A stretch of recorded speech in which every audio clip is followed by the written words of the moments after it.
good afternoon. Ladies and gentlemen, it's my pleasure to welcome here Professor Michael Stingl from the University of Erlangen-Nuremberg in Germany. So Michael is an expert in continuous optimization, in various types of optimization, and in particular topology and material optimization. And this is also the topic he will talk about today. Yeah, thank you very much. So yes, to be a little bit more precise, the title of my talk is on a new class of separable models in topology and material optimization. Separable models in topology and material optimization is actually nothing new that's used for a long time, but I want to show you that it still can make sense to try to improve on it. And also I would like to say that it's not much about analysis. It's more like about these particular models and how they can be combined with a specific optimization model or optimization algorithm or method to solve a quite general class of topology optimization and material optimization problem, which kind of a combinatorial nature. But it won't be solution to global optimality, just you will see, right? Just as an intro. And of course, I did all that not alone. There are two persons involved from my institute. That's not who was a postdoc in my group and just left the group and is now working for politicians. So you see that's also what can happen in mathematics. And Fabian Wein is a senior researcher at my group. And when I will have a lot of examples where I apply the idea of the method later. And in these examples, they have been done in cooperation, for instance, with Eduard Rohan from the University of Pilsen. He might join in later. He told me, I think he was even teaching in Prague today. And with Marek Tiburec, that's actually also a second reason, not only due to this seminar. Second reason I'm here, we have a DAD project together where we try to do some research. And at least like one or two slides I also have from this. Okay, so this is the basic setup. We are looking at a discretized setting, so discretized material optimization setting. So you can think of it, of this as a very simple domain, which is discretized into finite elements. But it could also be that we are looking at the ground structure of a graph, like you do it in just topology optimization. Right, and then the idea is, given a certain objective, to distribute materials or objects from a material catalog to these, say, cells, right? And the difficulty somehow is that you want to be very flexible with respect to this material catalog. So, for instance, it's not that you only ask for the topological question. You have a material like aluminium, and you would like to ask, where should I put my aluminium and where should I put void? It could be also 3, 4, or 5 different isotropic materials, but even more, it could be also materials which are anisotropic. For instance, you could think of laminates. And then these materials, they could be described by parameters you may vary on their own. So, for instance, there's an angle of the orientation of the pies, right? And then there is also a thickness of the layer. So all this is covered in this, should be covered in this material catalog. So what we do in general, we say an object from this material catalog is actually described by a material tensor or a matrix, we could say. And you might be a little surprised that I use complex numbers here. This is because the whole framework does not only hold for elasticity, it should also hold, for instance, for Maxwell or for Helmholtz in the time harmonic set. So it's quite general. Okay, and here's a little bit about the structure of the state problem. So one important thing we need to restrict to, at least in the beginning, is that we are looking at a linear state equation, which is here already in discretized form. So we have our stiffness matrix here, for instance, in an elasticity setting, that U would be, as usual, the vector of the nodal displacements. And at the right, we will have the force vector and any other interpretation, any other physical context which fits this problem. And there's another assumption, namely that the stiffness matrix depends on our material tensors linearly. So our stiffness matrix is capital K, is a K of D, and D is this array of M of these materials which are described by their tensors. A little bit like in free material optimization we did years ago and others did before us. Just that the difference is now that that these materials, they can be further described by some parameterization or something. You will see in a second. Okay, so this is the second assumption we made. And otherwise, there's only one more assumption that about the objective function, which we are going to minimize. And that is also a bit special, but not too much. So we can say the structure of that should be, we have an arbitrary, say, at least continuous nonlinear function W, which can depend explicitly on the material. This is what you would use if you, for instance, would minimize, you would want to minimize the weight or the volume, the material consumption. But it can also depend on the state. And the way it depends on the state, a variable, is through linear expression. So this is something unusual, but you will see in the second why. On the other hand, it's not very restrictive if you think about it, because you can, for instance, express compliance like this. You can express stress-based functions like this, strain-based functions. So a lot of functions can be actually expressed in this form. Okay. So the important thing here, that this doesn't only cover like a number of isotropic material, it should also cover parameterized materials. And I will give you some examples now. So the super simplest thing we could do with that framework is solve the good old trust topology design problem. So also that would fit the framework. In this case, the material tensor would be only scalars, right? And by then, or our design variables, and we would describe the cross-sectional area of the bars. I'm just mentioning this because I will do some of the explanation in the talk by the trust topology design problem. So it's very simple choice, but it fits the framework. But actually, the framework was more made for problems of this type, where you do elasticity with anisotropic materials. And what you would like to do, you would answer simultaneously two questions.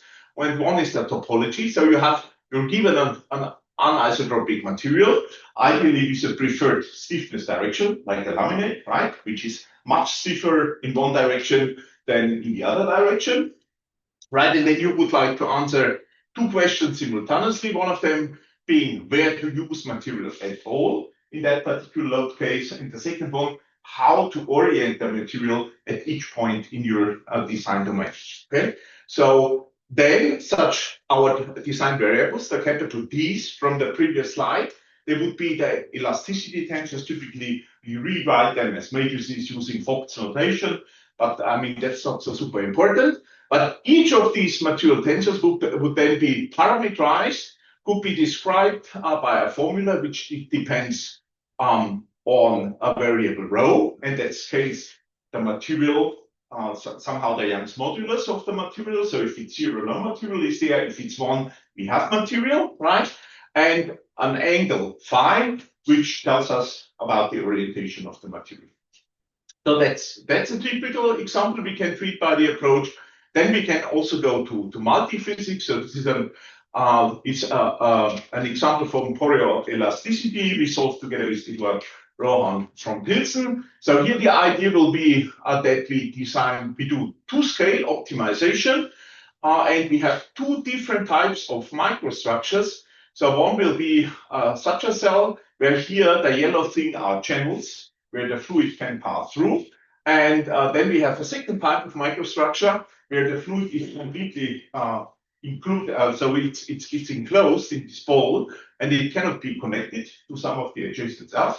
And then we do a multiphysics problem. We solve Poirier elasticity equation, and the idea is to compute a design which is at the same time compliant, stiff to say, but which can also transport somehow. So you have pressure boundary conditions here and here, which can also transport fluid from here to there. So this is what we call a multiphysics problem. And the question is, how do we deal with these different types of base cells, right? It's quite complicated to write this even formally down in a mathematical problem.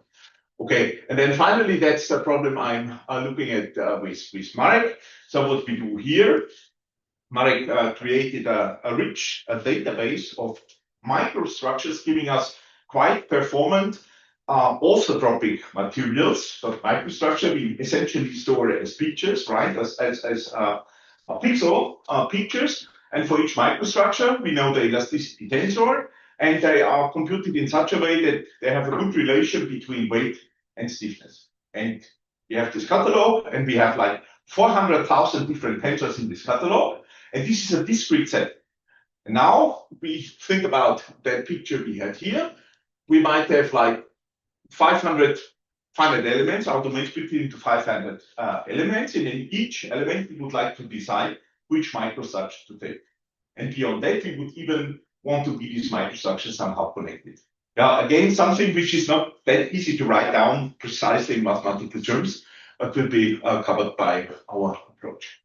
Yeah. So, as I said already, small repetition, all these problems can be written somehow in this way. So we have our same material tensors T, which are from some set M. This would be that catalog, which you have seen on the previous slide with the different material. M is the number of designed elements, finite elements, cells, if you wish. And we have the structure of the objective. So it's only a function depending directly on the materials and on the state through these linear functions. Equivalently, we can write the whole problem like this. We can eliminate here the state variables, and we can get to this form, which is the so-called nested form. So people in topology optimization call this the nested form. And I will continue to work with this. Okay, and here again the reminder. The restriction is that stiffness matrix needs to depend linearly on D. We can have these very nasty parametrizations of the material, which are all hidden in this little m here. Yes, and in this W, we can, by this W, we can describe quite general things like the volume of the construction, strains, local strains, even local stresses. And another question is, how can we solve one or several instances of these problems? And we do what we always do. We use a sequential programming concept, like people did 50 years ago already by sequential linearization, SQP, and these types of algorithms, but we do it a little bit different. And the idea we have is that, what do we do in sequential programming? You replace your function you want to minimize by a model, and then you solve that problem with a simpler function. You take the solution and you iterate the whole thing, and you might need some globalization strategy on top of that. And what we do also, this set here can be very nasty. This the way the materials by themselves are described. We don't touch this. So even if this is a discontinuous or a discrete set, we don't touch it. We don't approximate. We directly push it into the subproblem. And the only thing we do is we approximate the cost function by a model. And here are some requirements for the models. As usual, in continuous, I'm working in continuous optimization. So the minimal requirements you should have in order to do something like gradient-based optimization, your model should be a first-order model. That means if you evaluate it at an expansion point, then the function value and the gradient, which is here, a little bit more complicated thing. So the gradient is the vector of partial derivatives with respect to the material tensors, right? So it's slightly more complicated object, but you can look at it like as a gradient. And they should all coincide at the expansion point. Okay, and of course, what in PDE constraint optimization, let's say, what we also always want is that if we have a model, we don't want to solve when we evaluate the model, we don't want to solve the PDE any further. So we only, for a model problem, we want to solve the PDE only once. From this, we construct our model, and then when we minimize that model problem, we don't want to do further solutions of the PDE, right? So this is also what you always do. Okay, now we could go ahead, and these are not very restrictive assumptions. As I said, we could use SQP approach, which we could use SLP approach, but we use something else which has been which has started already here. I think this is the earliest number already in the year 86 of the last century by Claude Fleury, and this is the so-called separable models. Separable models have the big advantage that instead of if you have a problem which depends on 10,000 variables or on 1 million, you don't have to treat all the variables simultaneously in the model problem. You can solve individually for each of the variables, and you get the same solution, right? That's why these separable models are attractive, and it has also been shown that in these topology optimization problems, they are actually quite good approximation. So that's new. People do it all the time since many years, and the most prominent approach here is the so-called is hidden in or one of the key features in the so-called MMA method, which stands for method of moving asymptotes, going back to Swanberg, Christopher Swanberg, and also this dates back to 87. So quite old stuff. And what did he do? So if your objective function f, it would depend here on a vector of scalar variables. Think of the trust topology design problem. So every ti would be, in that case, for instance, the cross section of one of the bars. Then, and that could be something like the compliance. That compliance would be approximated by a function of this structure where you have a constant here, and then you have a sum, and that sum goes over expressions of pi divided by ti minus li. And the ti's are just the individual variables here. So you immediately see the separability of that function, because in that sum, every term depends only on one ti, as trivial as this. And the C and the pi are actually not free to choose. They are made that they can be computed from this first order correctness, right? So you need to match the C such that if you are given a point here, right, that the function value of the model and of the truth coincides, and the pi you need to choose in a specific way such that the gradient is matched, and then the only freedom you have is this what people call the asymptote parameter, the li, and this is sort of free. This you can somehow use, or these people use to improve their model. There are many papers about this and some ideas how to improve this on heuristics, but actually the interpretation is rather simple. So you see directly from this term. So for instance, if I set li to 0, I have a vertical asymptote here in my model. And if this is my compliance, for instance, it would just say if I take all my material out, I'm expecting my compliance to explode, which can be a reasonable assumption, right?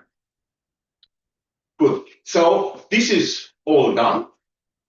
Then already back in 2009, we generalized these formula, these techniques here, this separable approximation. We generalized it to the case of matrix variable. At the time, used it to solve so-called free material optimization problem.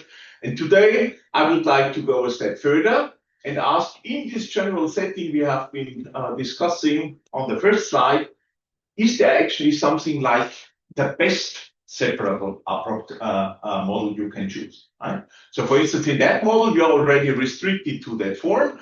The only freedom you have is choosing that asymptote.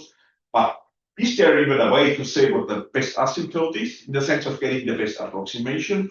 Or is there even another ansatz which is even better than this? Okay, and now, of course, it's a difficult question. So let me first give you some motivation.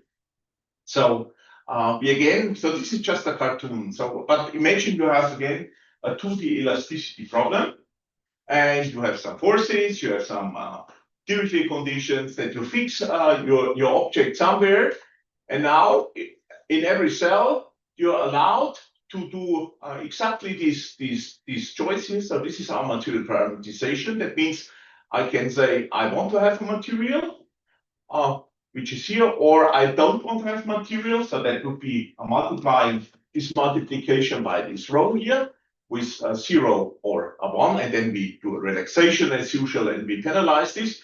But also that material is isotropic, so there are these rotation matrices. So we have this angle phi by which we can change the orientation of the material in the domain.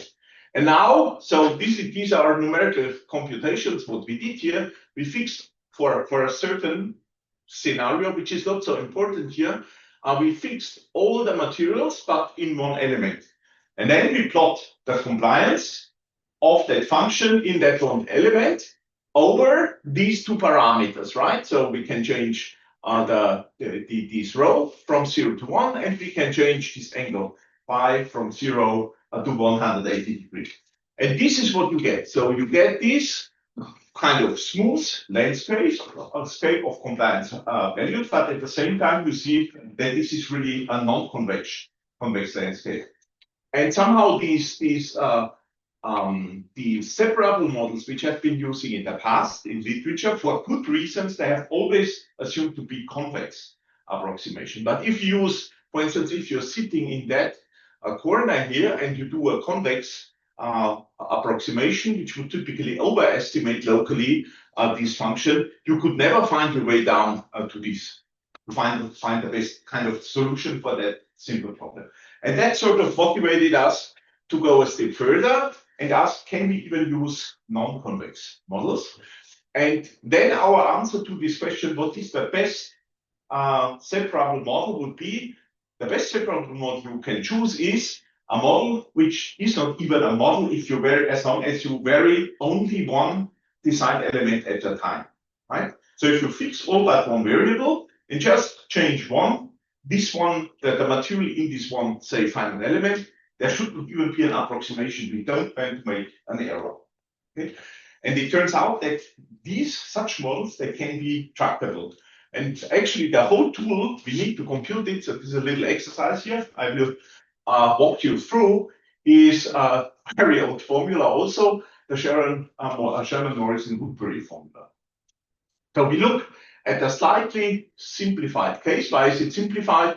Because for the moment, I'm assuming that my cost function, it has this structure. So it's simply a linear function. So L, that's given data, L transpose times the state variable. And the state variable is already written as stiffness matrix to the -1 times the right-hand side of my state equation. Okay? And I will tell you how to generalize it on the next slide. And then what I do, I have my expansion point, d bar, which is my current design. And now I change this design by some delta di, and the meaning of the delta di is that it does not change all but one variable. So it's 0 for almost all finite elements, but for one finite element, I want to do a change. So I exchange material, old material tensor by a new one. Okay? And now what we can do, we can first, for this expression, so this is, you see, this L transpose, stiffness matrix inverse for this updated design times F. And we first can use here the linearity of the stiffness matrix. That was one of my assumptions, that the stiffness matrix, it should depend linear on our design. Okay, so I can write here that matrix. I can write it like the stiffness matrix in my expansion point, plus, and now only this one term for my 5th or 7th finite element, whatever that index I is. I have the B matrix times new design minus old design times B matrix transpose. Right? The elasticity that B matrix will just be the strain to displacement matrix, right? And accordingly in any other setting. Okay, now that was trick number 1, using linearity. Trick number 2 is now use the Sherman-Morrison-Woodbury formula to compute the inverse of this. So as you might remember, Sherman-Morrison-Woodbury formula tells you if you have already the inverse of a matrix and you do a low-rank update of the matrix, you have an explicit formula for computing the inverse of the update matrix. Okay, so here situation is a little bit different because at no point we actually want to compute this inverse, but be patient for a second. Nevertheless, we apply the Sherman-Morrison-Woodbury formula, and what we get here is the inverse of that first part minus inverse of that matrix again times this matrix, and you see this expression. I won't read it now step by step. What is interesting that there's another inverse of a matrix. So this is simply straightforward application of Sherman-Morrison-Woodbury. What is interesting, there's another inverse matrix, but this is of much smaller size here. Also, this is identity. And the size of this is the size of our material tensor. So for instance, in 2D, if we talk about elasticity, this could be, for instance, a 3x3 matrix. Or it's actually a little bit more complicated. I can come to that. Actually, it would be 12x12 matrix. I tell you why. But for the moment, it's just important to understand that this inverse matrix here, it's not expensive to compute. Okay. We introduce an abbreviation for this blue part here. I will come back to this later because it is also important. And then what I do, I simply compute this expression explicitly, or I put this here together with the inverse together with that. So it's L transpose K of t to the -1 f. So this is nothing as my original objective function. Then for that, if I put this inverse together with the L, it's nothing like the adjoint state to my system, okay? Because we're having this linear expression in the state. And here I have stiffness matrix to the -1 f.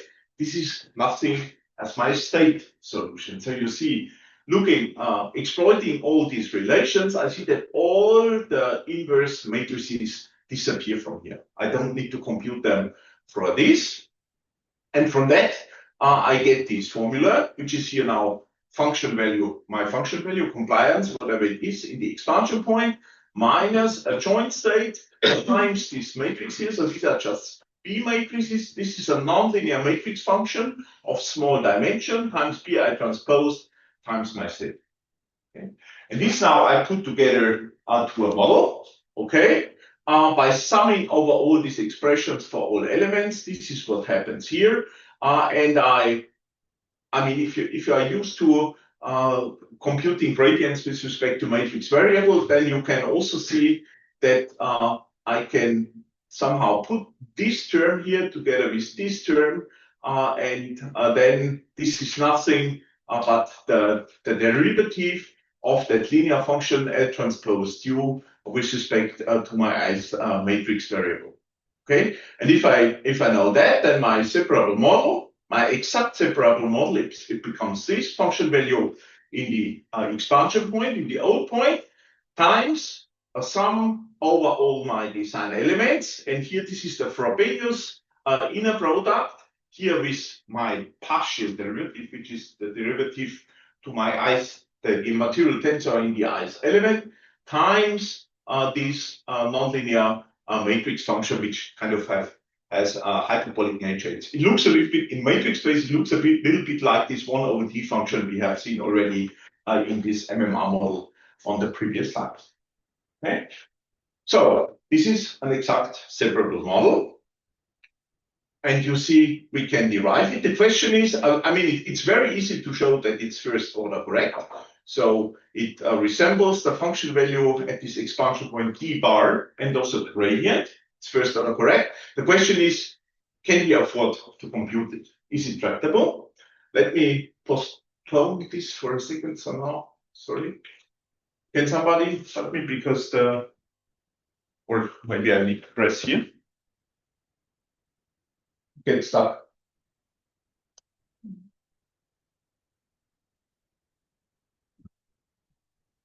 Got stuck. I slide.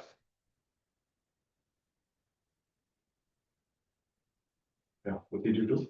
Yeah. Okay. Thanks, man. Okay. So this is just a repetition of that formula. I mean, you just have to understand that how we compute it and the basic structure of this with function value here, gradient here, in the Frobenius inner product with that matrix function here. And just want to spend one slide to say, okay, you can also use it for nonlinear functions, which depend somehow on these linear functions of the state. In that case, you would simply do the approximation first for the inner term and then plug it into the outer nonlinear function. Still, your model would be still separable exact, right? And another thing is, I mean, if your function does not have the structure W of L transpose U, then what you still could do, you could first linearize that outer nonlinear function with respect to your state variable, and then proceed as before. Of course, then you would lose this exact separability, but it could still be a very good model. It does actually in many cases. And if you even look at nonlinear state problems, what you could do, you could still learn from this that there is another alternative to the MMA rule just by computing this thing as if. Because if you forget how we derived it, it's just the function value at the expansion point, a sum over the gradient with this hyperbolic matrix function evaluated in the I, this you can always do. It just loses this meaning as an exact separable. So it's definitely a new model which can be used in a sequential optimization algorithm now for all these situations. But it's not always as good as in one case as in the other one. Okay, and now the question, there's still this open question for tractability. And this is, of course, there's always a price you need to pay for this exactness. And that's related to the question if we can compute these gamma terms. And these gamma terms, these are also matrices of the same size as our design variables or design tensors, material tensors. And they are given in this form.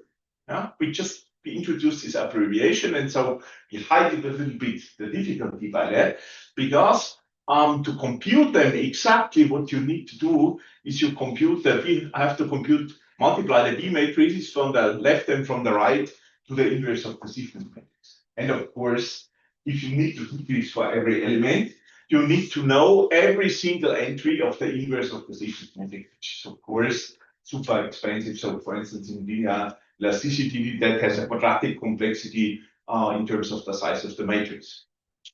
Okay. Nevertheless, there are 2 points. So in some cases, it's worth to do it, as you will see, because you get much better local minimum, might find much better, more meaningful local minimizers to a problem, as you usually do. And the second thing is that one can show that whatever I put into this term gamma, so if I'm lazy and do not want to compute this, so whatever I put into this gamma, I never lose this first order approximation property of my model. So for anything, so if you invent any matrix, it will be always still a first order model. You can see it very easily, and of course we don't want to write anything into this gamma. We can use this now for doing approximations. For instance, a very simple approximation could be, if you don't want to compute this, we could set this gamma I simply to the inverse of our material tensor in the expansion point, and from that we could see, doing very simple calculations, that would, like in the MMRA model, introduce an asymptote at 0. So for instance, in elasticity, if I set my material properties at the point to 0, which is dangerous, right? Because we lose ellipticity and everything, but we would get at this point, we would get compliance or the values of our function going to plus infinity. Okay, so this is one option. Another one is to do something like a Jacobi type approximation. So instead of computing the full inverse here, you would just take the inverse of the diagonal as you do it, for instance, in preconditioning. And then there's another nice relation, but I think due to time, I would skip that for now. If you are interested in this later, I can go into it maybe at the end. But there's a nice correspondence we found together with Peter Gangl, who is now at the University of Linz in Austria.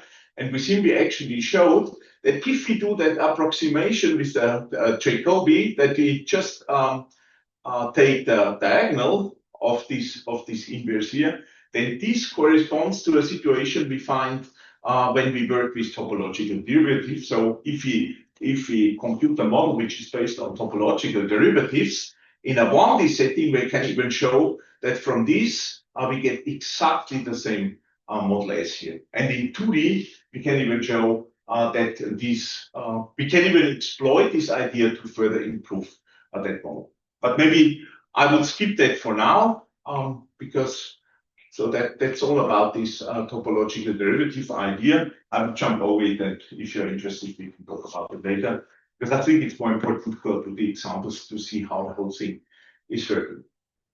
Okay, so this is just now, remember that was this one example with this material parametrization, which has this topology variable rho here. We set it to 0. There's no material. If you set it to 1, there is my isotropic material, and I have the rotation matrices involved here. And this is how my compliance function looks like if I vary just one element and keep designing all the other elements constant. And now what you see here is that Sherman-Morrison-Woodbury formula, the exact one. Of course, the exact one, it looks exactly like this, because if you vary only one element, that's the idea. It doesn't introduce an error. It gives me the exact value of the compliance.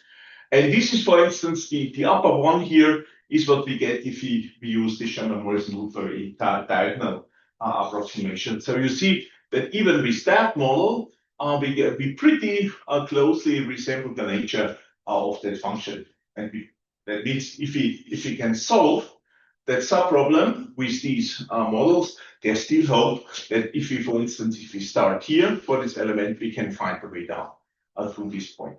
In the sense of finding better local minimum. Okay, now this is now kind of the rest of the talk. We need to say now if I have these models, right, they are typically non-convex, as you can see here. This is how the model behaves on one element. So if I sum over all elements, I have a sum over many non-convex terms.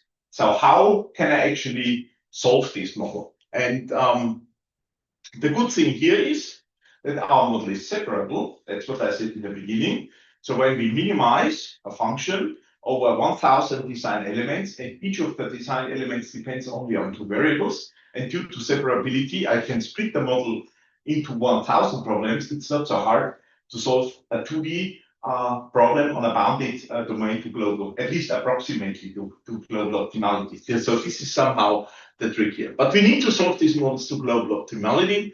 Otherwise, there is no way.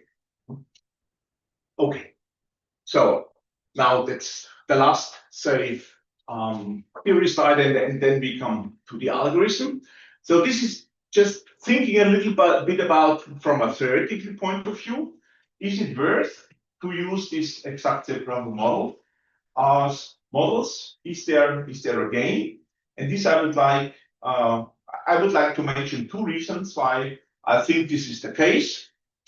The first one is the following. So assume for a moment, didn't speak about algorithms yet, but assume for a moment that you build this exact separable models as suggested, and you are able to solve the models to global optimality in each iteration of your algorithm. And then I'm writing, you use an appropriate globalization strategy. And what would be an appropriate globalization strategy? So imagine what you do in any sequential programming algorithm. You're solving a model problem, you're taking the solution. Then you test the solution in your original function. And if you don't get descent, you have to reject it, right? And now you have to do something. You need to do globalization. So what we could do, for instance, we could use a proximal point strategy. But if you do that with the 2 norm, it might not be so appropriate here. So what we should do here, we should choose the globalization strategy in such a way that when we make the effect of this localization stronger and stronger, or the effect of the globalization term, then we should change less and less terms. So for instance, a very simple one is, first I try to allow changing all my elements. In a second step, if this does not give me a descent, I allow to change half of my elements. Then I go to a quarter, because then in the end, because I know if I go down to one single element, my model does not have an error, then definitely I will do a descent step. And I mean, a little bit more elegant way to do something like this is to use the L1 norm instead of the L2 norm for the proximal pointer. So there are strategies you can use. So this is behind that. And what would you get then? Then what you get if you apply your algorithm like this on convergence is something we call a Nash equilibrium point. And what is that? It is a solution which cannot be improved by changing only the material in the single element. I call it Nash equilibrium because you could think of each element like a player in a Nash game, right? And as you have it for a Nash equilibrium point, you need the cooperation with somebody else to improve further. And this is exactly the type of solution we get. And now we can compare this type of the solution. How does it relate to KKT points, which we would usually expect to get, or even local minimizers? And you can show if this M has a continuous structure, which was my material catalog with my parameterized material, then you can show that any such Nash equilibrium point is indeed a local minimizer, but vice versa, there are typically many more local minimizers than this Nash equilibrium point. So you narrow down the set of interesting points. I will show you in an example. And the second thing is, think of that example with Marek, where we actually our design set is like a set of 400,000 discrete points, which are not even connected in the continuous setting. There is nothing like a KKT point. But this definition of the Nash equilibrium point, it still holds. It's much bigger than talking about the global minimizer over such a discrete set, but at least it's a terminology to express kind of a local optimality. And if you have a continuous set, it's much better typically than just a local minimizer. Something in between, okay? And here's that little example, comparing these Nash equilibrium points to local minimizers. What we do here, we solve this topology design problem. We fix the structure here on the left. We have a load going down here on the right side. And my cost function is here. I'm minimizing the compliance plus some weighting parameter, which is chosen to be something here. I cannot tell you what I exactly did here, but what we compute here is the volume of the structure. And here the T's are actually just meant to be able to solve topology optimization. That means that's why you see here the volumes here of the bars. So they are expected to be either 0 or 1.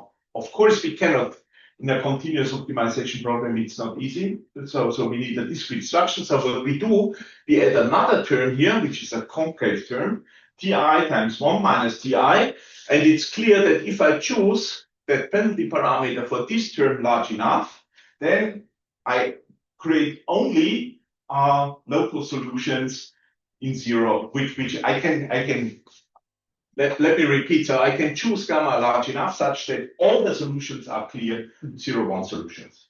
This you can easily show. Okay, and then if we now, for this problem, which is a 0-1 problem, it's actually a combinatorial problem which is rewritten in a complicated fashion.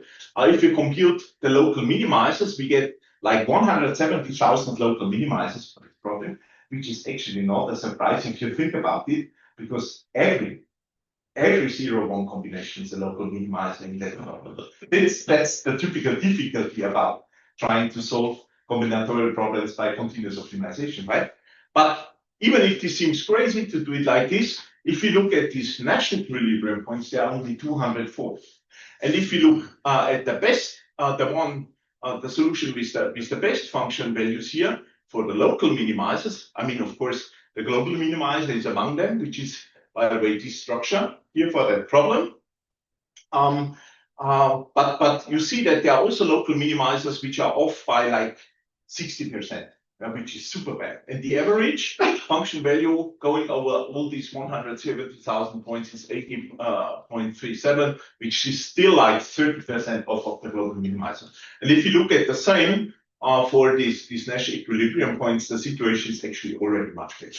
Now, I still could end up with a quite a bad solution, so we don't do global minimization, but the description is much better.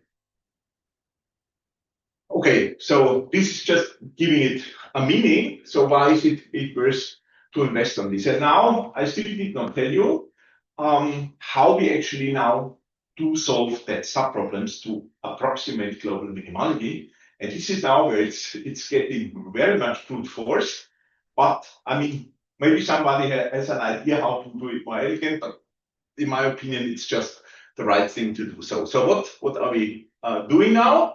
We are having these models, right? So this is a typical function we now want to minimize over that set here, where I find my materials. The question is now, how can we solve this to the global minimum? So here's a short outline of the algorithm. So we start with an initial design in every iteration. Then so that's actually the overall workflow. We evaluated our design, the state problem for our design. We checked if you already converged, okay. Then we compute the derivative with our matrix variables. From that, we build our exact or approximately exact separable models. And then the minimization is actually done simply by evaluating that model function on a grid. So to understand this, I give you a simple example. Think about these materials which are described by these two parameters, the density parameter, rho, and the rotation. from 0 to 180 degree, what I simply do, I define such a hierarchical grid, right? I discretize my angles, I discretize my rho, I simply evaluate on every element the cost function for every point, and I refine, right? And I can do this in multiple levels, and this gives me an approximation of my global minimizer for the model. So this is very primitive, but it just works because you have the separability, right? And because typically your description of your material, it depends only on a few parameters, like a thickness and an angle. So maybe 2 to 5 parameters or something, right? So this is, so you, and of course you also need a globalization strategy. So what we will do here, we do this approximate a global minimization by evaluating on the hierarchical grid. That this is even a derivative-free method, right? We get the solution for the model from this. We stick it into the original function. If it's not good enough, we use this proximal point strategy. So we have a positive parameter delta, and we add this distance of d minus d bar squared. So actually here I'm back to the 2 norm because it turned out that in practice, even that one is giving me these how did I call them? These natural equilibrium points in the limit, but there's no proof to that. Okay, so that's as simple as the solution of the subproblem is. This is the globalization strategy, and then there's one more extension you will see in the example. So you might remember, if you know these original separable methods going back to Fleury or to Standard, what they always did, they're doing convex approximations. And then if they have constraints, for instance, constraints depending on states, they go to the dual to solve the problem. So they are writing the Lagrangian for your problem and writing it with a minimax, and then they can change the order of the max and the minimum because they have convex optimization problems. And if they only have a few constraints, then it's very simple to solve these dual problems because the number of variables corresponds to the number of constraints. And this is what is implemented. And if you buy a commercial topology optimization software, this is exactly what is done in the optimizer here. Now the question is, can we do that here as well? We are not having a convex model anymore. However, we are solving the problem to the global, we are finding the global minimizer, and this allows us still to switch at the minimum and the maximum. So actually we can do the same dual strategy and combine it with that. So we can even treat constraints as we did before without having convexity. Okay. So now applications, and how am I in time? Like 40. Can I have 15 minutes still, or is it? Yeah, I think till 10 to 5 is okay. 10 to 5, yeah. So it's only examples now. So no. So this is the first example. It's exactly about 2D elasticity. Compliance minimization with a weight constraint, and we are having this decision, material or no material, and the material is isotropic. We can rotate it with a preferred stiffness direction, right? And if we just take this problem and plug it into the standard solvers which are used, for instance, like the method of moving asymptotes, you can either find very nice solutions if your initial design is good. So this would be a very, so by the way, so you fix your structure here, you have a force down here, and what you can see here, maybe not so well in this plot, that the materials with the principal stiffness directions, they are aligned somehow here, and here they are aligned like this. So this seems to be a very reasonable result. But if you don't know a good initial design with these methods, you can get something like this or something like this, so that the result might be rather weird.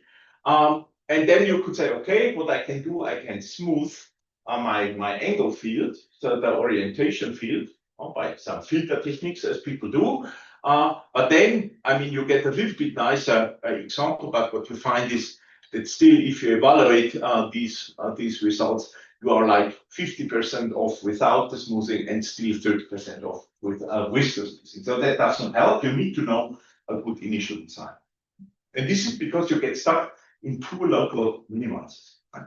And this is now what can be avoided if you use our exact separable models together with this, what we call the sequential global programming strategy. We get the nice solution whenever starting from any initial solution. So this, it's not always identically the same solution, but the quality of the solution is always the same. And another point is that indeed that exact separable model is much better than the pure MMA model with no knowledge about the exact choice of the asymptote. And that you can see here in the number of iterations required. I didn't say it in the previous slide, but for the MMA with this kind of difficult parameterization, we need 200, 300, 400 iterations. And here you see that already after 15 iterations, we are quite close to the minimizers. We run it like for 70 iterations, but then we are there. Okay, and as there's not so much time, so what you could now also do is in these solutions, we did not use any smoothing for the angles.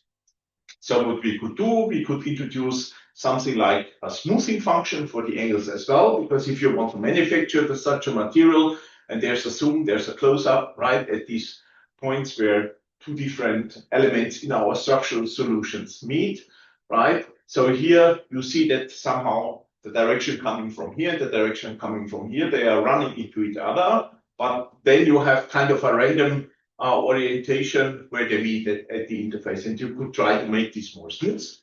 And I skip over this, but what you can see, even if we add these smoothing functions, so now these are these close-ups at the connection points, you can see that this can be easily handled until that situation where we get a very smooth transition of the angles. And what we see here, for instance, even for the most difficult problem where we require a lot of smoothness in the angle, we still have this nice convergence behavior that already after, say, 20 iterations, we have quite a good solution.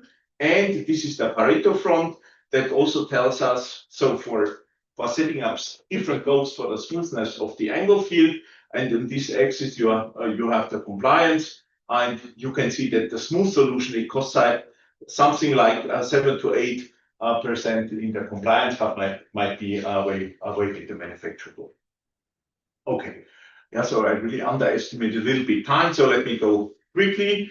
We can do it also for the multiple load case. Why is this important? Because in the single load case, people typically do from some stress analysis, they know how to choose good initial designs. In the multiple load case, they don't. There is no generally good strategy how to choose the principal orientation for an anisotropic material. And just would like to show that the method works. This is the so-called, we call it the 5-bar truss example. It comes from truss design, and you can imagine why we call it 5-bar truss. It has two independent load cases here and there, and a fixed structure in the corner. And this is the corresponding solution you get. And again, here you can do the same smoothing. You can get here the Pareto front. And again, we can compute these solutions with our solver and with our modeling like 20 to 50 iterations. It's not more complicated. Okay, so now how to make this brief. So this is the poroelasticity problem I've shown in the beginning. Now we make it more complicated in two different ways. First, we have in the physics now a fluid problem and the elasticity. And instead of having only one type of material, we use two types. And these two types, they are actually microstructure, which we homogenize. And by homogenization, we get their material tensors. Right? This is very briefly just a problem. So we have the standard elasticity part. Here we have the fluid part with the pressure variable, with the seepage velocity, and they are coupled by the so-called Biot tensor. So it's the Biot model for poroelasticity. And now the idea is that the coefficients here, which is the elasticity tensor, the Biot tensor, and the permeability tensor, they are all computed via homogenization, upscaling from microstructures, right?